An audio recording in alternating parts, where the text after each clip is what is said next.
after, we will have lunch. So please join us in fellowship. And at this time, just take a moment to greet your neighbor. How have you been, neighbor? Great.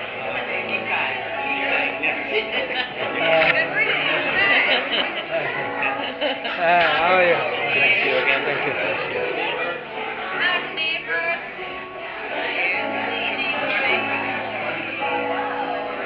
Hi. It's okay. How are you? Thank you.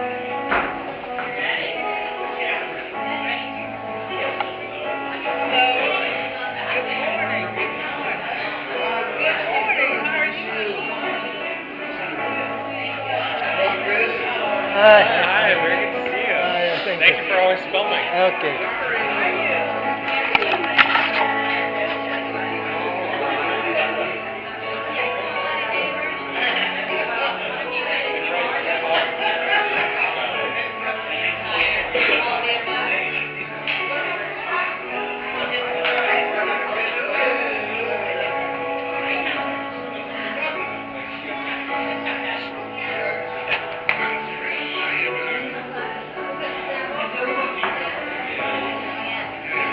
I love your book. Yeah, it's great.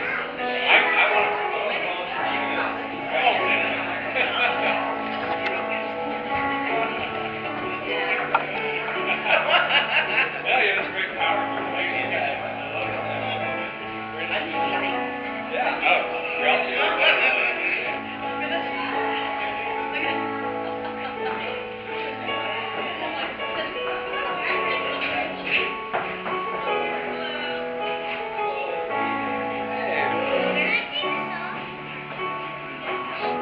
Please rise and join us for a few more songs.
Father,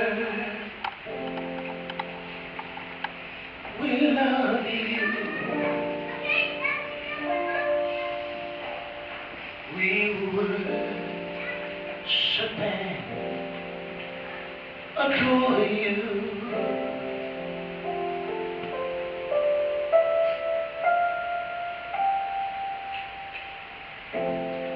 Magnify the name of the Lord.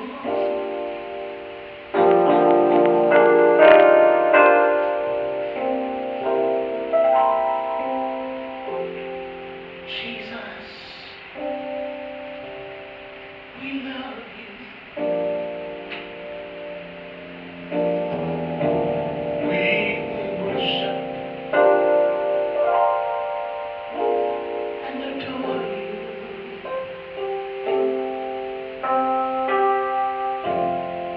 Magnify thy name, the Lord.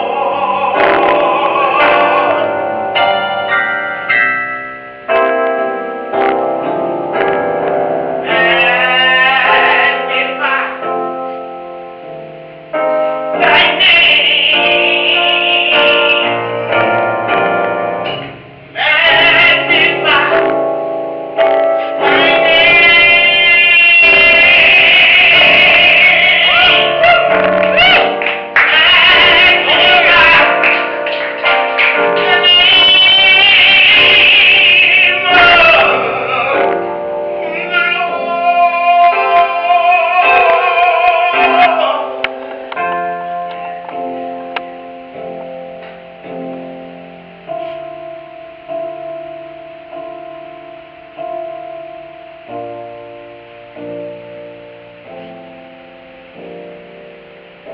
Holy Spirit, we love you.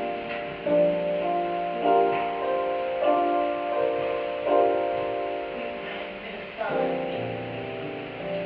thy name.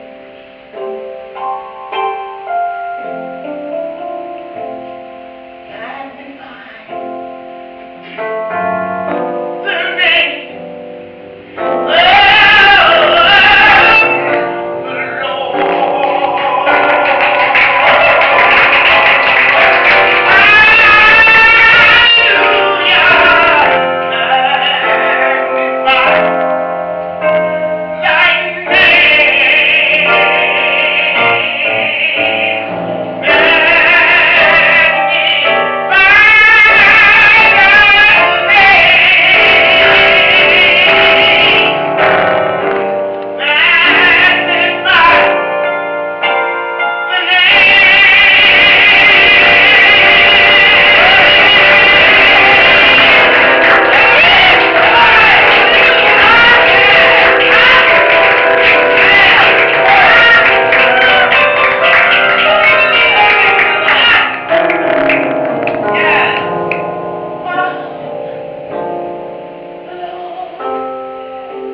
the Wonderful sermon this morning prepared by wonderful, thoughtful young man. And before he speaks, there's going to be a reading, I believe, prepared by his father. So let's welcome up Reverend Dr. Miller.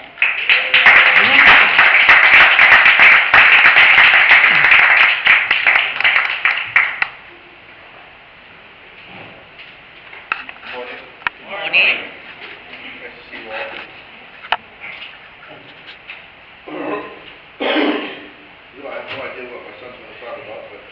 truly good. I'm waiting with eager anticipation to find out what it is. I have no idea what my son's going to talk about, but I'm waiting with eager anticipation to find out what it is. But he did ask me to read these two readings from the Bible. The first is from Genesis chapter 1, verses 26 to 31.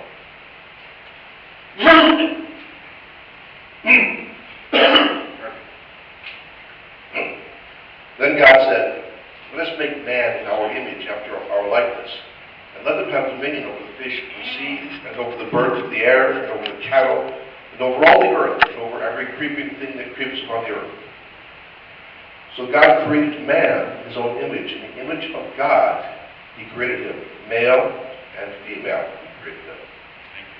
And God blessed them, and God said to them, "Be fruitful, and multiply, and fill the earth, and subdue it, and have dominion over the fish of the sea, and over the birds of the air, and over every living thing that moves upon the earth."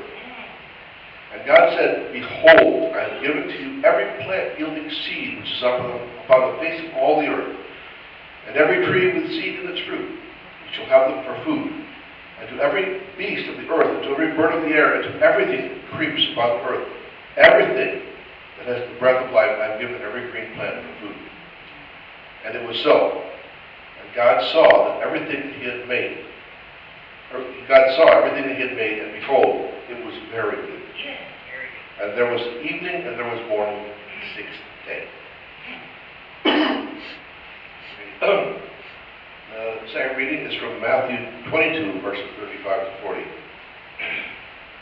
And one of them, a lawyer, asked him a question to test him, saying, "Teacher, which is the greatest commandment in the law?" And Jesus said to him, "You shall love the Lord your God with all your heart, and with all your soul, and all your mind. This is the great and first commandment. And the second is like it. You shall love your neighbor as yourself. On these two commandments depend all the law and the prophets."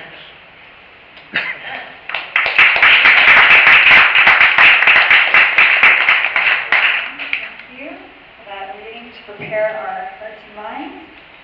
And without further ado, let's welcome up sunhyun.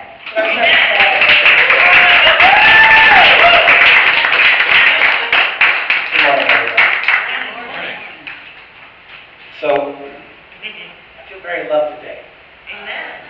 Because when I arrived when I arrived this morning, I received a gift from my beloved sister, Dr. Harris, a book of scripture called Perfect Peace. So thank you.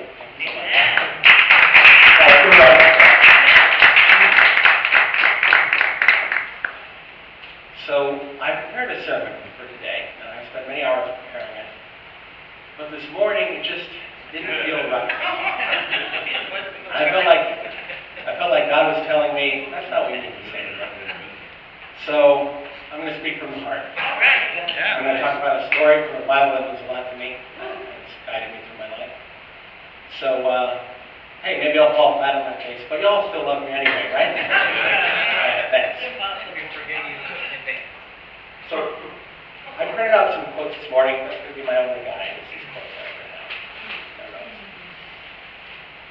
So this reading that I selected, from Genesis, where God was talking about how he created the whole of the earth for human beings, it's really beautiful because that was the whole purpose of creation, was us. We are God's children. Right? A little closer to my mouth. We are God's children. Everything was created for us. God had a vision for us. God wanted to love us. God wanted to give us everything that this world has to offer. Right? Everything, even the things that creep on the ground. And I'm sure when Adam and Eve were first created, God's heart was full of hope and expectation and happiness. But was his vision accomplished? Anybody have an answer to that? No. What happened instead? Yes, the fall of man. So, there are different interpretations of that story, but in the fall of man, what is it that God lost? Did he lose power or money or land or status? No. He lost his family. And it must have been devastating to God. lose that. It must have been heartbreaking. I've never been a parent, but I can only imagine that losing something like that would be unimaginably sorrowful. But did God give up? Did he give into his sorrow? Anybody have an answer to that? No, he did not. He has been working throughout all of history trying to regain his lost children. He's never given up on us. And I don't want to give up on God either. Thank you. So that brings me to my story, the story that's been really important in my life. And it's the story of Jacob. Jacob's course. You guys know that story? Yeah. Jacob, the thing about Jacob is that his grandfather and his father, Abraham, Isaac, and Jacob, were the founding fathers of the Jewish faith, the founding fathers of the nation of Israel. And Jesus was born into the nation of Israel. He could not have come into being without the establishment of the kingdom of Israel, the kingdom of God. So Jacob's course was directly responsible for bringing about Jesus. I'm sure if Jacob had failed, then God would have found somebody else, or would have taken along that path. So we have to be thankful to Jacob for what he did. When Jacob's story, it begins in his mother's womb, actually. I'll read you a quote. Isaac was 40 years old when he took to wife Rebekah, the daughter of Bethuel the Aramean, of Padan Aram, the sister of Laban the Aramean. And Isaac prayed to the Lord for his wife because she was barren. And the Lord granted his prayer, and Rebekah his wife conceived.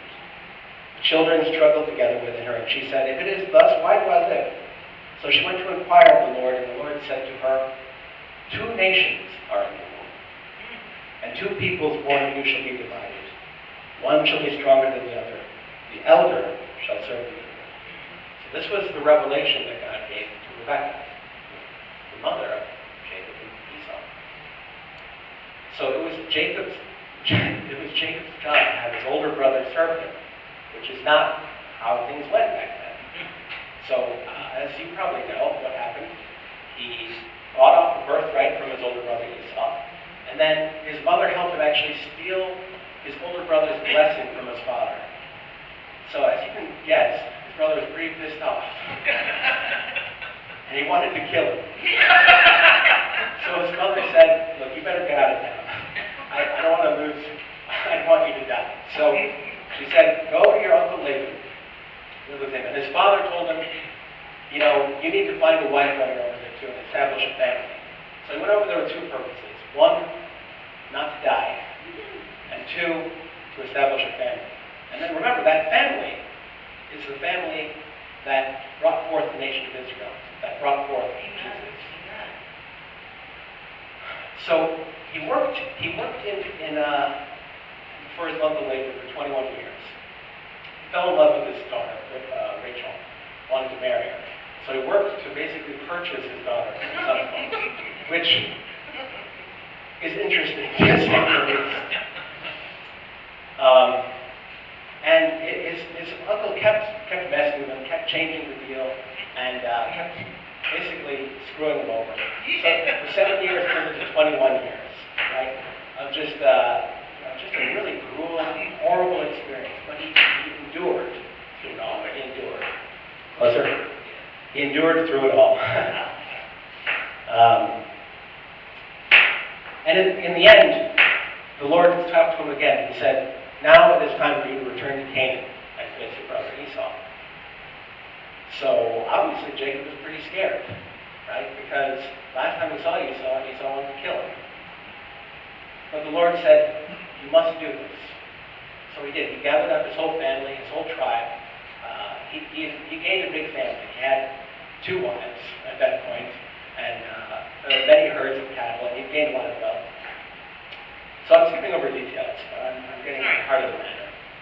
But his whole tribe is coming with him back into Canaan, back to his homeland, back to Esau. And he comes up with a plan. He says, "Okay, I'm going to split up my party, send my servants forward with gifts to Esau to try to placate him. Send him herds, send him money and this." And so he splits up his party. And here's another quote for you. Then Jacob was greatly afraid and distressed, and he divided the people that were with him, and the flocks and herds and camels into two companies, thinking, if Esau comes to the one company and destroys it, then the company which is left will escape. So he was literally afraid for the life of him and his family. And Jacob said, O God of my father Abraham, and God of my father Isaac, O Lord, who did you say to me, return to your country and to your kindred, and I will do you good. I am not worthy of the least of all the steadfast love and all the faithfulness which thou hast shown to thy servant. For with only my staff I crossed this Jordan, and now I have become two companies. Deliver me, I pray thee, from the hand of my brother, from the hand of Esau, for I fear him, lest he come and slay us all, and others with the children. If thou didst stay, I will do you good, and make your descendants as the sand of the sea, which cannot be numbered for multitude. So in the end, Jacob was alone. He sent everybody ahead of him. And I'm sure you know the story. But at the ford of the river Jabbok, there was a man there who wrestled with him. And this man was actually an angel sent by God. Why would God send an angel to Jacob? Right, to test him. Why would that happen? But Jacob was left alone, and a man wrestled with him until the breaking of the day. Now, I don't know, by show of hands, who here has wrestled before? Okay, so those of you who wrestle know that wrestling is really, really, really tiring. Right? Even just after 5 minutes, 10 minutes, you're sweating because your whole body is engaged. Jacob was wrestling for hours and hours throughout the entire night. And he didn't stop. Even when his hip was dislocated.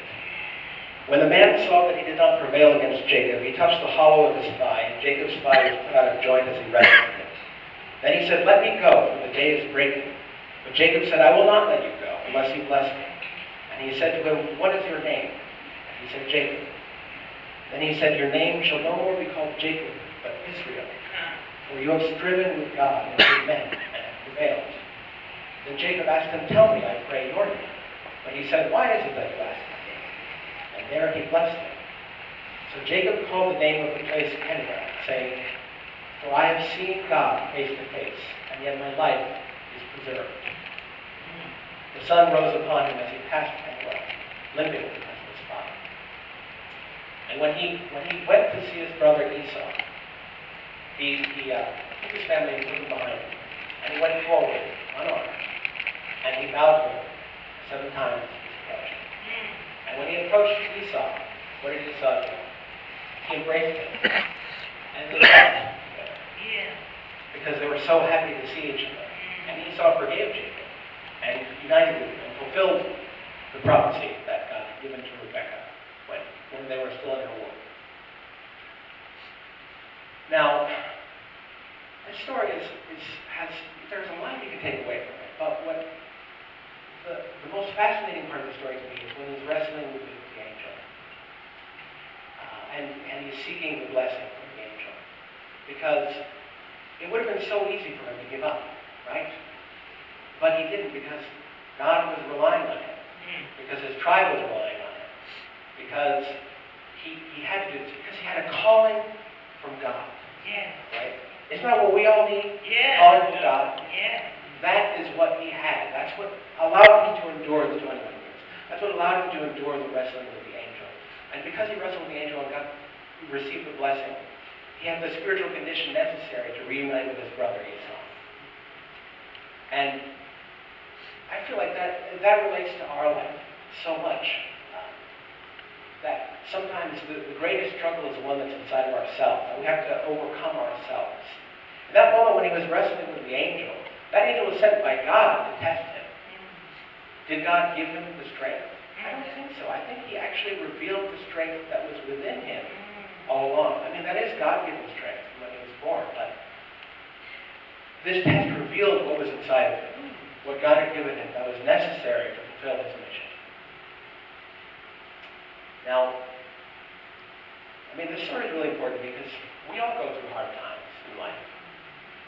I certainly went through some hard times myself. I won't go into all the details, but when I was in high school, I was pretty sick. And I was really struggling. I went to a very, sort of like a rigorous high school with a lot of work, and I was struggling to keep up. I was sick a lot, I was tired. Turned out I had a vitamin D deficiency, which I only rectified after I graduated. But my teachers did not really believe that I was sick, that I was slacking. They were very cruel to me, actually. And it got so bad in my senior year, I almost didn't graduate, because I was like a quarter of a credit short of the necessary credits to graduate. While I was going through these difficult times in high school, I certainly wanted to quit a lot. It was really difficult. I mean, I can't tell you how bad my body felt during those years, and how bad my mind and spirit felt, because everybody thought I was just slacking off and I didn't care. But I actually really did care. I wanted to do well, because I felt that if I could do well, I could better serve God's will. And so I made a promise to God, a covenant with Him, if you will. I said, God, I'll keep going no matter what. I will never turn my back on you, no matter what. And so when I reached the end of my senior year, I almost didn't graduate. I was like, man, I'm a real screw up. I didn't even graduate. Most people graduate high school. I couldn't even manage that. And so I was really thinking about it. And, I wanted to quit, of course. I didn't want to keep going forward. But I remember the promise that I made to God. And I realized that God needs our help, right? God gave us free will. It's human beings who got us into this mess. God needs human beings to get us out of this mess. And He needs all of us. And I felt really weak and small and pitiful at that time. But I just felt in my heart, God needs me.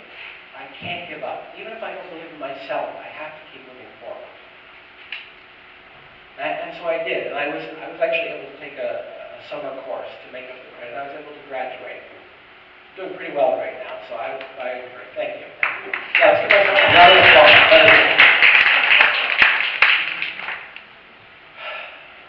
So,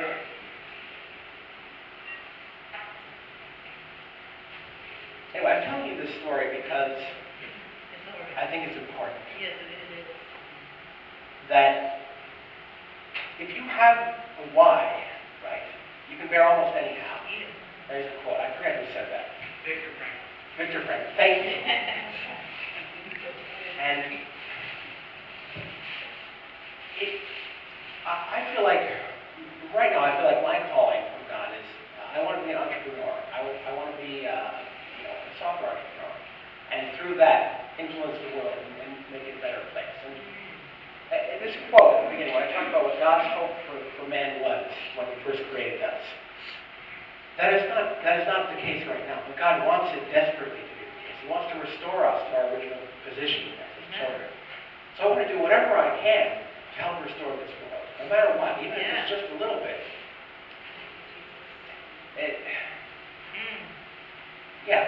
Even if it is just a little bit, I think we all have a part to play. Give me a second to think what I should say next.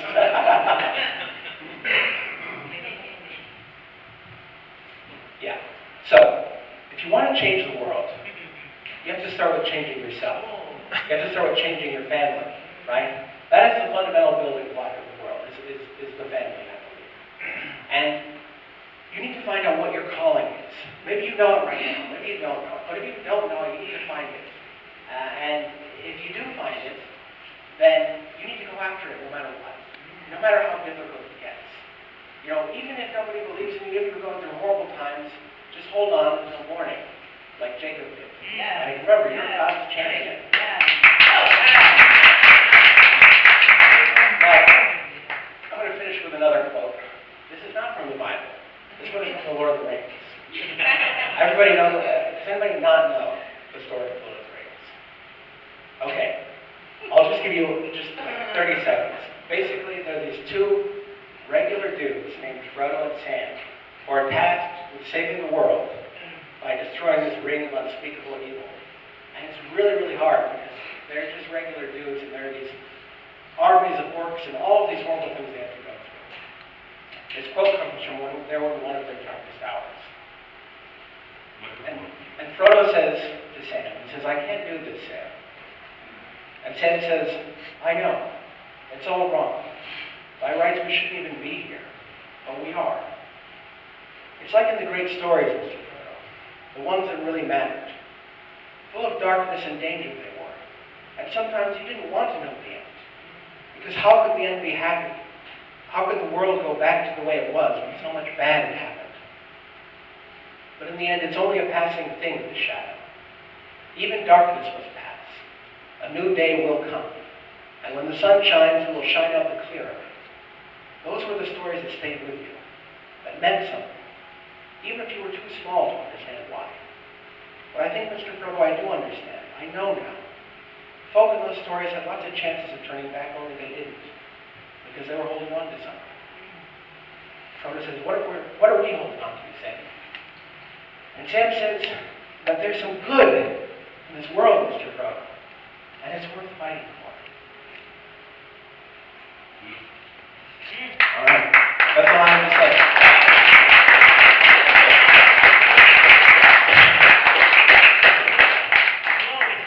All right, please join me in prayer. Love Heavenly Father, we are gathered here among friends and family to enjoy each other's company and bask in your love, Heavenly Father. And I pray that each of us here can find our God-given calling, the way that we can help this world truly. I know we can pursue it with all our heart and all our mind and all our spirit, and with a heart full of love. And I pray that by doing this, by living our lives with conviction, that we can change this world if I live together. I pray and want this in your Son's name. Amen. 아주.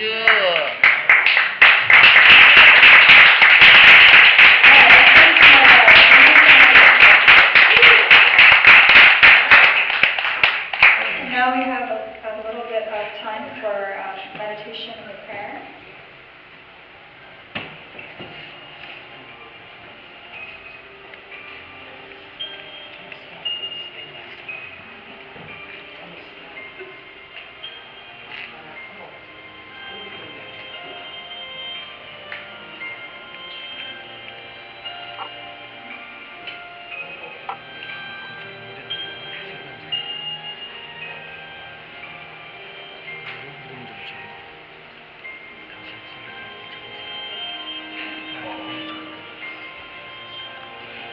설레임으로